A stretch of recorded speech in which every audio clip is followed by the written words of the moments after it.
Good evening, visitors, and welcome to the Australian War Memorial's Last Post ceremony. My name is Gerard Pratt, and joining us today from the Royal Australian Air Force is Squadron Leader Rob Sanders. We welcome the veterans who have served, those who are still serving, and the families that love and support them.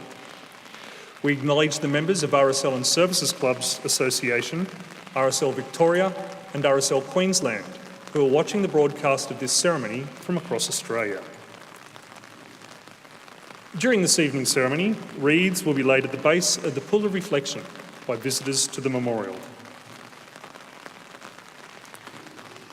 If you're able, please stand and join in singing the National Anthem.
The Australian War Memorial was the vision of Charles Bean, Australia's First World War official historian. Bean landed with the Australian troops on Gallipoli and stayed with them at the front through until the end of the war. The idea of this national memorial and museum came to him at Pozières, France, in the depths of the bloody fighting of 1916. Bean's idea was that this would be a place where families and friends could mourn loved ones buried in faraway places. It would also be a place that could help all Australians understand what these men and women had endured and what they had done for us. Bean's vision, to which we remain true, is best expressed as inscribed on the entrance to the memorial's galleries. Here is their spirit, in the heart of the land they loved, and here we guard the record which they themselves made. Tonight, we will read the story behind just one of those on the Roll of Honour, which lists the names of more than 102,000 men and women who have given their lives for us in war and on operations for more than a century. But first, we present a lament, Flowers of the Forest. Wreaths of floral tributes will now be laid at the base of the Pool of Reflection.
Today, we remember and pay tribute to Captain John Edward Grimson.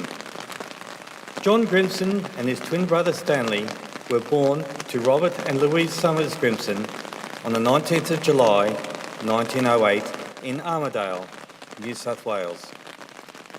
The Grimson family lived for a time at Werrell Flat near Port Macquarie on the New South Wales mid-coast, but later moved to Neutral Bay in Sydney. Robert Grimson died in 1933 when his sons John and Stanley were about 25 years old. John married Vera Hartman on the 4th of January 1935 in St Barnabas Church in Brisbane.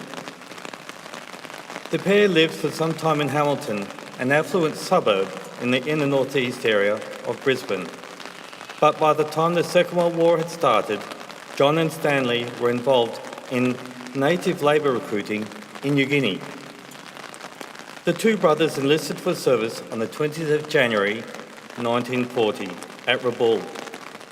In March, the pair featured in newspapers with a picture touting them as the only twins in the second AIF, although later articles would acknowledge that at least 4 pairs of twins were serving at the time.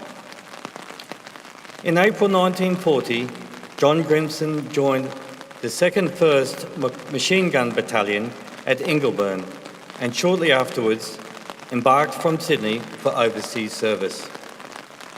His unit was initially headed for the Middle East, but following the fall of France, it was diverted to the United Kingdom, where, along with a larger contingent of Australians, it helped bolster the island's garrison, undertaking defensive duties when it was expected that the Germans might launch a cross-channel invasion. After the threat of invasion had passed, the battalion was transferred to the Middle East in late 1940. It underwent further training in Egypt before taking part in fighting against Germans in Greece and in Crete in mid-1941. Having lost most of its equipment and suffering heavy casualties, the 2nd 1st was rebuilt in Palestine, and before undertaking garrison duties in Syria, the battalion was withdrawn to Australia as a result of Japan's entry into the war in December 1941. Back in Australia, Grimson was transferred to the Z Special Unit in May 1942. Z Special Unit had been formed to operate behind Japanese lines in Southeast Asia. Although predominantly Australian, the Specialist Reconnaissance and Sabotage Unit included British, Dutch, New Zealand, Timorese and Indonesian members. Best known for its operations on Borneo and the islands of the former Netherlands East Indies, Z Special Unit also operated in Timor. The unit carried out covert operations with parties inserted by parachute or submarine to provide intelligence and conduct guerrilla warfare, which naturally led to secrecy about their actions. Having been granted a commission in November 1942, Lieutenant Grimson left for his first operations with his new unit in November, returning in February the following year. In July 1943, he undertook operations in Port Moresby before being promoted to temporary captain in September. The following months, he was hospitalised, suffering from hookworm and enteritis. After returning to Australia in the early days of 1944, his appointment to captain was made substantial. John Brother Stanley was mentioned in dispatches for exceptional service in the field in New Guinea around this time. Stanley was serving with 1 water transport group. John continued to undertake operations with Z Special Unit, regularly making trips to and from New Guinea. On the 20th of August, Captain John Grimson, Sergeant Ernest Gregg and 3 Portuguese Timorese set off from Melville Island. After enduring the 500-kilometre trip to Timor, the group was dropped near the northeastern tip of Timor. As part of Operation Adder, they would obtain intelligence on Japanese activity in the area. In particular, on an enemy airfield believed to be under construction. Unfortunately, Japanese intelligence knew of the operation and the team are believed to have been ambushed. Sergeant Gregg and one of the two Marines were reportedly killed during the initial ambush. John Grimson was initially posted as missing on the 21st of August, 1944. He was later reported as having died of wounds on the 22nd of August and was finally declared killed in action. Conflicting accounts of his death were given. While there were Japanese statements that Grimson and Gregg died in an ambush on the morning they entered Timor, intelligence information stated that Grimson and Gregg were wounded on the 22nd of August and were captured and died as prisoners of war at a later date. Grimson's remains were reburied at Gala War Cemetery, Timor in 1946, but today lie at Ambon War Cemetery. John Grimson was 36 years old. His name is listed on the Roll of Honour on my left, amongst almost 40,000 Australians who died while serving in the Second World War. A photograph of his headstone is displayed today beside the pool of reflection. This is but one of the many stories of service and sacrifice told here at the Australian War Memorial. We now remember Captain John Edward Grimson, who gave his life for us, for our freedoms, and in the hope of a better world.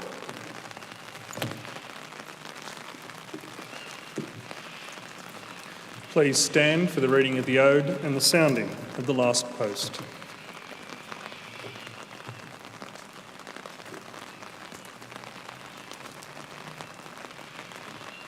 They shall grow not old, as we that are left grow old. Age shall not weary them, nor the years condemn. At the going down of the sun, and in the morning, we will remember them. We will remember them.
Lest we forget.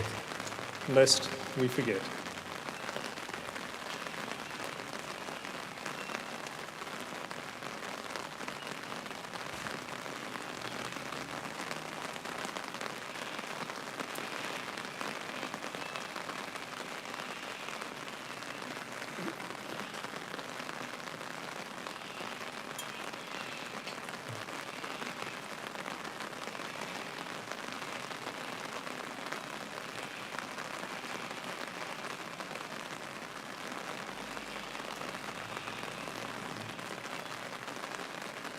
We leave you this evening with the words of the memorial's founder, Charles Bean.